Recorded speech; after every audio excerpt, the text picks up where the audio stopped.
বিপ্লবী সহসভাপতি,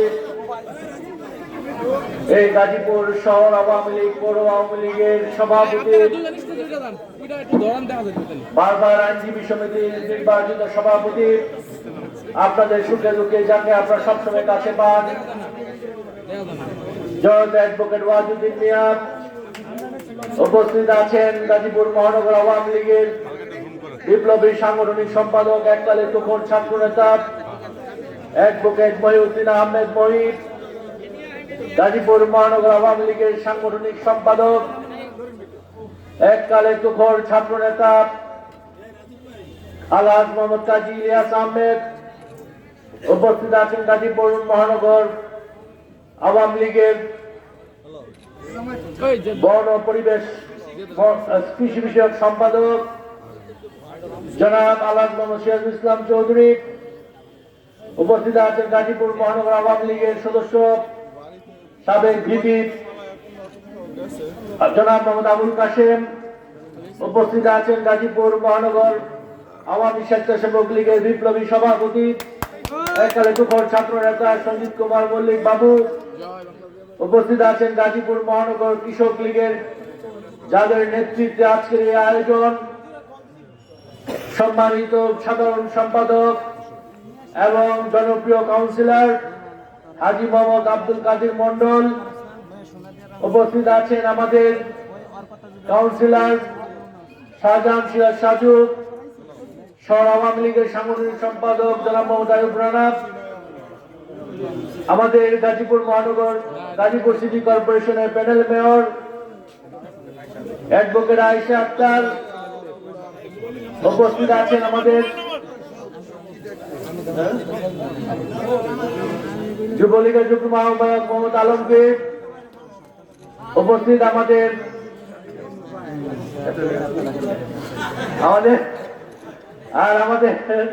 বিভিন্ন থানার আমাদের সদর থানার সভাপতি সাধারণ সম্পাদক গাছা, টঙ্গী, পূর্ব পশ্চিম, কাউলতিয়া, কোনাবাড়ি, কাশিমপুর, বাসন, পুবাই থানার সভাপতি সাধারণ সম্পাদক সহ ওয়ার্ডের সভাপতি সাধারণ সম্পাদক সহ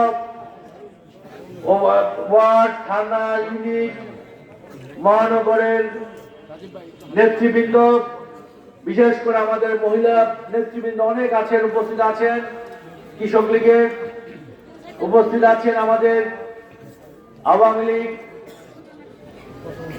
সহযোগী সংগঠন আওয়ামী লীগ, ছাত্রলীগ, যুবলীগ, কৃষক লীগ, শ্রমিক লীগ, স্বেচ্ছাসেবক লীগ, ওলামা লীগ, মহিলা লীগ সহ আমাদের সকল পর্যায়ের নেতা কর্মী ভাই বোনেরা, সকলকে আমার পক্ষ থেকে সালাম জানাচ্ছি, আসসালামু আলাইকুম। আমি প্রথমে এই অত্যন্ত শ্রদ্ধা করে স্মরণ করছি সর্বকালের সর্বশ্রেষ্ঠ বাঙালি, স্বাধীনতার মহান স্থপতি, জাতির পিতা বঙ্গবন্ধু শেখ মুজিবুর রহমানকে। আমি স্মরণ করছি জাতীয় চার নেতা, বিশেষ করে আমাদের গাজীপুরের শ্রেষ্ঠ সন্তান, বাংলাদেশের প্রথম প্রধানমন্ত্রী শহীদ বঙ্গতাজ তাজউদ্দিন আহমেদকে। স্মরণ করছি গণতন্ত্রের জন্য যিনি জীবনকে উৎসর্গ করেছেন সেই শহীদ মহিউদ্দিন আহমেদকে। স্মরণ করছি শ্রমজীবী মানুষের, খেটে খাওয়া মানুষের পক্ষে কথা বলতে গিয়ে যিনি নিজের জীবনকে উৎসর্গ করেছেন আপনাদের প্রিয় মানুষ শহীদ আহসানুল্লাহ মাস্টারকে। স্মরণ করছি আমাদের 30 লক্ষ শহীদ যারা নিজের জীবনের তাজা রক্ত ঢেলে দিয়ে এই দেশকে স্বাধীন করেছেন সেই সকল শহীদদের প্রতি। স্মরণ করছি 2 লক্ষ মা বোন, নির্যাতিত মা বোনদের প্রতি। শ্রদ্ধা জ্ঞাপন করছি সকল বীর মুক্তিযোদ্ধাদের প্রতি। আমি কথা বেশি বাড়াবো না, আপনারা অনেকে হয়তো জানেন, অনেকেই জানেন না, আমরা গত 1.5 বছর ধরে ওয়াইসি প্রতিটি মুসলিম দেশের একটি শহরকে যুবকদের রাজধানী হিসাবে ঘোষণা করে থাকে। গত বছর আমরা ঢাকাকে যুবকদের রাজধানী হিসাবে ওয়াইসি ইউথ ক্যাপিটাল হিসাবে ঢাকাকে মনোনীত করা হয়েছে ওয়াইসির পক্ষ থেকে। তো সেটি আমরা 1.5 বছর ধরে অনুষ্ঠান করছি। আগামীকাল হচ্ছে সমাপনী অনুষ্ঠান, যেখানে আমাদের প্রধানমন্ত্রী হিসাবে উপস্থিত থাকবেন এবং ভিডিও কনফারেন্সে বক্তব্য দিবেন। ভিডিও কনফারেন্সে যিনি বক্তব্য দিবেন আমাদের মাননীয় প্রধানমন্ত্রী জননেত্রী শেখ হাসিনা, এবং প্রধানমন্ত্রী হিসাবে উপস্থিত থাকবেন, ভার্চুয়ালি উপস্থিত থাকবেন বাংলাদেশের মহামান্য রাষ্ট্রপতি জনাব মোহাম্মদ আব্দুল হামিদ। বিশেষ অতিথি হিসাবে উপস্থিত থাকবেন ওয়াইসির সেক্রেটারি জেনারেল। বিশেষ অতিথি হিসাবে উপস্থিত থাকবেন রাশিয়ার ইউথ মিনিস্টার যুবমন্ত্রী। বিশেষ অতিথি হিসাবে উপস্থিত থাকবেন বাংলাদেশের পররাষ্ট্রমন্ত্রী। বিশেষ অতিথি হিসেবে উপস্থিত থাকবেন তাতারস্তান, রাশিয়ার একটি দেশ, স্বায়ত্তশাসিত দেশ তাতারস্তানের ইউথ মিনিস্টার যুবমন্ত্রী। বিশেষ অতিথি হিসেবে উপস্থিত থাকবেন ওয়াইসি যুব বিষয়ক কমিটির প্রধান, ICYM ইন্টারন্যাশনাল কোঅপারেশন ইউথ ফোরামের প্রেসিডেন্ট তাহায়ান সহ নেতৃবর্গ, বিভিন্ন দেশি বিদেশি অতিথিবর্গ। এবং সেখানে সেই অনুষ্ঠানটি গত 1.5 বছর ধরে আমাদের যুব ক্রীড়া মন্ত্রণালয়ের পক্ষ থেকে করতে পেরে আমি নিজেকে অত্যন্ত ধন্য মনে করছি, গর্বিত মনে করছি। এবং সেদিন অনুষ্ঠানটা হচ্ছে আগামীকাল। আমি আসতেছিলাম আর গাড়িতে বসে বলতেছিলাম এত বড় অনুষ্ঠান, আমার এত ব্যস্ততা। আজকে মালদ্বীপের ক্রীড়ামন্ত্রীর সাথে ওনাকে রিসিভ করেছি, এরপরে আমাদের অনেক বিদেশি মেহমানদের সাথে রিসিভ করেছি, তারপরে কালকে আবার প্রোগ্রাম শেষ করে আমাদের অনুষ্ঠান শেষ করে আবার 6টার সময় মহামান্য রাষ্ট্রপতি আমাদের বিদেশি মেহমানদের সৌজন্যে উনি সাক্ষাৎ দেবেন। এটার জন্য আবার করোনা টেস্ট করতে আবার বেরিয়েছে বঙ্গবন্ধু মেডিকেলে। তো এই সবকিছু মিলিয়ে আবার সারাদিন প্রোগ্রাম, সবকিছু মিলিয়ে আমার এই খালি কৃষক লীগের প্রোগ্রাম বলে আমি গাজীপুরে আসছি। তাহলে এই ধরনের অনুষ্ঠান রেখে আজকে এবং গতকালও আমরা প্রায় 11টা পর্যন্ত অফিস করেছি। আজকেও আমাকে এখানে শেষ করে আবার অফিসে যেতে হবে। আর অফিসে যাওয়া মানেই তো বুঝতে থাকবে 2-2.5 ঘন্টা যাইতেই লাগে, আইতে লাগে, এরকম অবস্থা। তো এটি করেছি শুধুমাত্র কৃষক লীগের জন্য। কারণ কৃষক লীগ যখন আওয়ামী লীগের বিরুদ্ধে কুৎসা রটায়, বঙ্গবন্ধুর বিরুদ্ধে কুৎসা রটায়, দলীয় শৃঙ্খলা বিরোধী অনেক কর্মকাণ্ড করে, আমাদের মঞ্চে উপস্থিত অনেক নেতৃবৃন্দ তখন রুখে দাঁড়াতে শুরু করেনি। আমাদের অনেকে এখানে নেতৃবৃন্দরা রুখে দাঁড়িয়েছিলেন, অনেকে দাঁড়ায়নি, কিন্তু কৃষক লীগ পিছপা হয় নাই,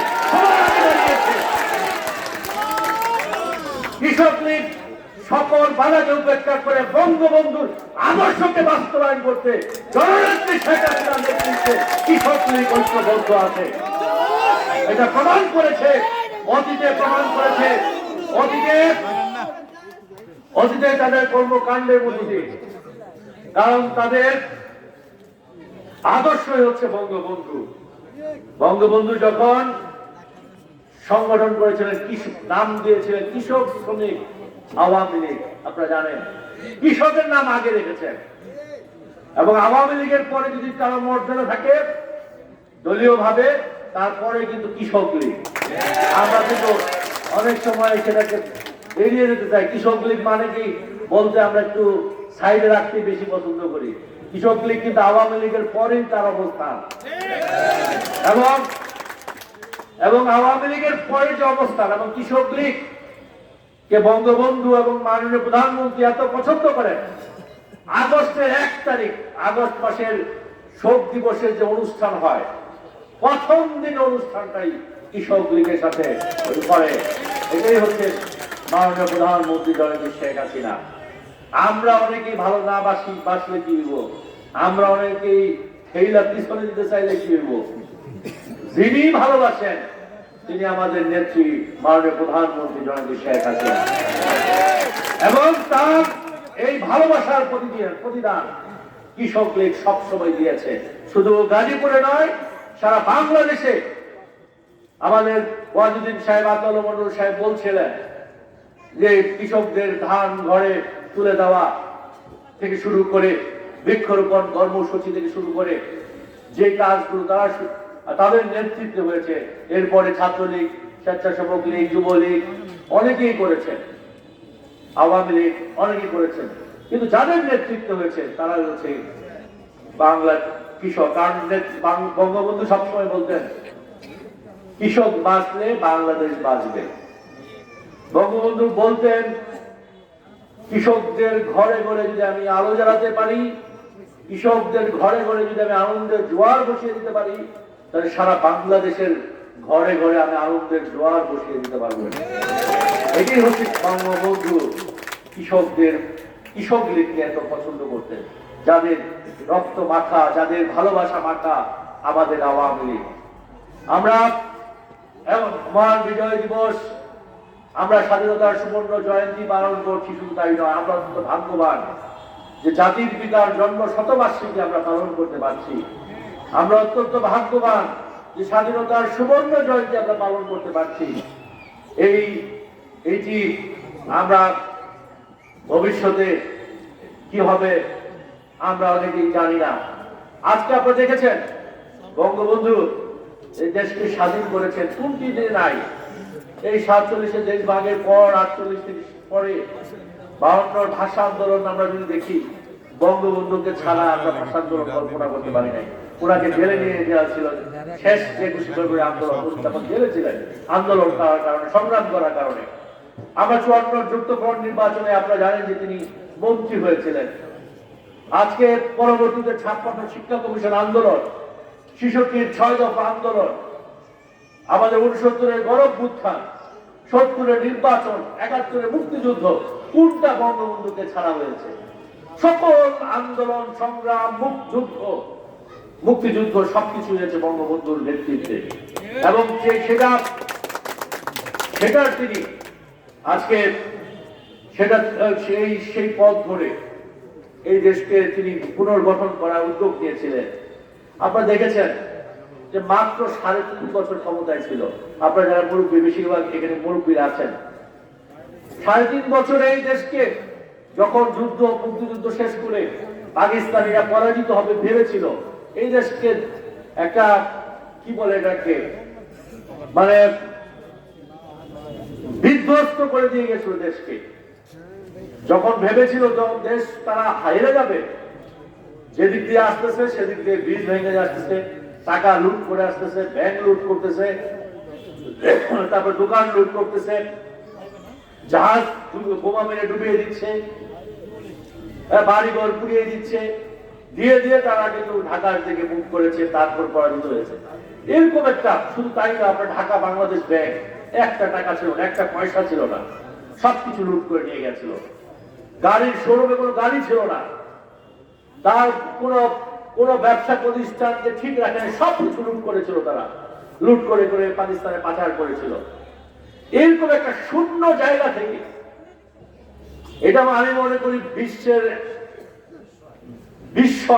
যদি এর যাবৎকালে অনেক বড় বড় মানুষের জন্ম হয়েছে, কিন্তু তাদেরকে দিলেও এটা সাহস করে যাইতই না। বঙ্গবন্ধু খালি গিয়েছিল, বঙ্গবন্ধুর মতো নেতৃত্ব ছিল বলেই মাত্র 3.5 বছর এই দেশকে একটা তলাবিহীন জুড়ি, যেটা বটম রেস বাস্কেট বলেছিল আমেরিকার মতো দেশ, এই বটম রেস বাস্কেটকে তিনি নিয়ে গিয়েছিলেন 3.5 বছরে, দেশকে পুনর্গঠন করেছিলেন। আজকে ক্যাবিনেট মন্ত্রী হিসাবে আমি যখন ক্যাবিনেটের মিটিং করি, মিটিং করতে গিয়ে দেখি যে আইন ধরি সেটাই বঙ্গবন্ধু করছে, যে কাজ করতে যায় সেটাই বঙ্গবন্ধু করছে। আরে ভাই, একটা মানুষ 3.5 বছর কিছু করলো কিভাবে? শুধু দেশ তো পুনর্গঠন না, এই আইন প্রণয়ন শুধু নয়, সারা বিশ্বের স্বীকৃতি আনতে হয়েছে না। আজকে বাংলাদেশ স্বাধীন হইলে, একটা দেশ স্বাধীন হইলে তো জাতিসংঘে যদি স্বীকৃতি না দেয়, বিদেশিরা যদি স্বীকৃতি না দেয়, তাহলে দেশকে চলবে না। তিনি বিদেশের সাথে যোগাযোগ করেছেন, বন্ধু রাষ্ট্রের সাথে যোগাযোগ করে দেশের স্বাধীনতার জন্য, স্বীকৃতির জন্য তিনি চেষ্টা করেছেন। আবার একদিকে দেশকে তিনি পুনর্গঠন করেছেন। এমন একজন নেতা, যেই নেতাকে বলেছেন ফিদেল কাস্ট্রোর মতো, সেই সময় বিপ্লবী নেতা ফিদেল কাস্ট্রো বলেছিলেন যে আমি হিমালয় দেখিনি, আমি বঙ্গবন্ধুকে দেখেছি, আমি হিমালয় দেখার স্বাদ আমার পূরণ হয়ে গেছে। বঙ্গবন্ধুকে হিমালয়ের মাউন্ট এভারেস্ট বা সর্বোচ্চ উঁচু পর্বতমালা হিসেবে ছিল, সেইটার সাথে বঙ্গবন্ধুকে তুলনা করা, আজকে সেই অবস্থা থেকে বঙ্গবন্ধু ৩.৫ বছর যদি বঙ্গবন্ধু হত্যা না করা হতো, আজকে দেখেন স্যাটেলাইট পাঠালাম মাত্র। বঙ্গবন্ধু ৭৪ সালে ৭৫ সালে আমার বেতবুনিয়ায় ভূ-উপগ্রহ কেন্দ্র তিনি প্রতিষ্ঠা করে গেছেন। তো চিন্তা করতে পারেন এত বছর আগে ভূ-উপগ্রহ তো প্রতিষ্ঠা করা। আর আমরা ৯১ সালে বিএনপি খালেদা জিয়া যখন ক্ষমতায় ছিল, তারে কি দিছিল যে সাবমেরিন কেবল মাটির নিচ দিয়ে যাবে, সিঙ্গাপুরে যাবে, বাংলাদেশের উপর দিয়ে যাবে। তখন বলছিল যে আপনার নেন, ফ্রি দেওয়া হবে আপনাকে, আপনার মাটিটা ইউজ করে নিয়ে যাবো, আপনার সমুদ্র ইউজ করে নিয়ে যাব, আপনাকে ফ্রি দেবো, আপনি এটা গ্রহণ করেন। তখন বলছিল মানে তথ্য পাচার হয়ে যাবে। এই যে আজকে যে বসে ইন্টারনেট চালান, এই যে ইন্টারনেট যে চালান, এই যে সাবমেরিন কেবলের কারণে সম্ভব। আরো অনেক প্রযুক্তি যে আজকে আসছে সব সাবমেরিন কেবলের কারণে। এটা সেই সময় বিএনপি ৯১ সালে বলছিলেন তথ্য পাচার হয়ে যাবো, দেওয়া যাবে না। ওনার যতটুকু জ্ঞান উনি তাই তো বলবো নাকি? বঙ্গবন্ধু চিন্তা করে ৫০ বছর পরে কি হইব, ২০ বছর পরে কি হইব, আর এরা চিন্তা করে ৯১ সালে এটা, বঙ্গবন্ধু ৭৪ সালে যেটা চিন্তা করছে ৯১ সালে এটা এসেও তাদের মাথায় আসে না। যেই কাজটা ফ্রি দিতে চেয়েছিল সেই কাজটা ৯৬ সালে ক্ষমতায় এসে মাননীয় প্রধানমন্ত্রী টাকা শত শত কোটি টাকা দিয়ে ক্রয় করে এই সাবমেরিন কেবল লাগাইতে হয়েছে। তার মানে কি আমরা যদি ৫ বছর আগে লাগাতাম, ৫ বছর আগে দিতাম আমরা দেশটা। এরকম বঙ্গবন্ধু যদি ৭৪ হত্যা করা না হতো, তাহলে আজকে সেই ৯১ সাল ৯৬ সাল লাগতো না।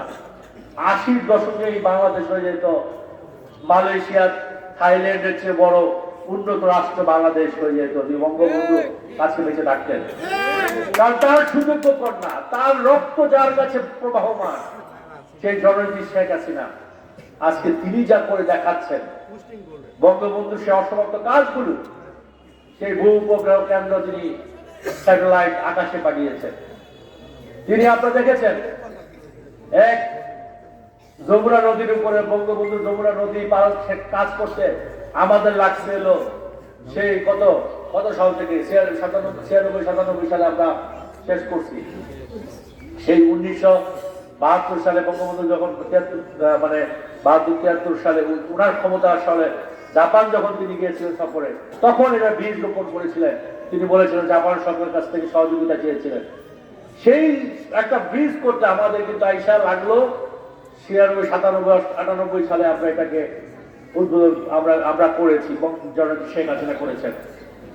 আর পদ্মা সেতুর মতো সেতু, তার চেয়ে বড় সেতু, ৬.৫ কিলোমিটার লম্বা সেতু, এটা করতে নিজের দেশের টাকা দিয়ে সে বিশ্ব ব্যাংকের কালো থাবাকে উপেক্ষা করে, বিশ্ব ব্যাংকের ষড়যন্ত্রকে উপেক্ষা করে, নিজের দেশের টাকা দিয়ে, নিজের অর্থ দিয়ে পদ্মা সেতুর মতো সেতু করে দিয়ে শেখ হাসিনা দেখিয়ে দিয়েছেন যে তিনি জনগণকে ভালোবাসেন, তিনি বঙ্গবন্ধুর মতোই তিনি আদর্শিক নেতা হয়ে তিনি বিশ্ব নেত্রী হিসাবে আজকে আবির্ভূত হয়েছেন।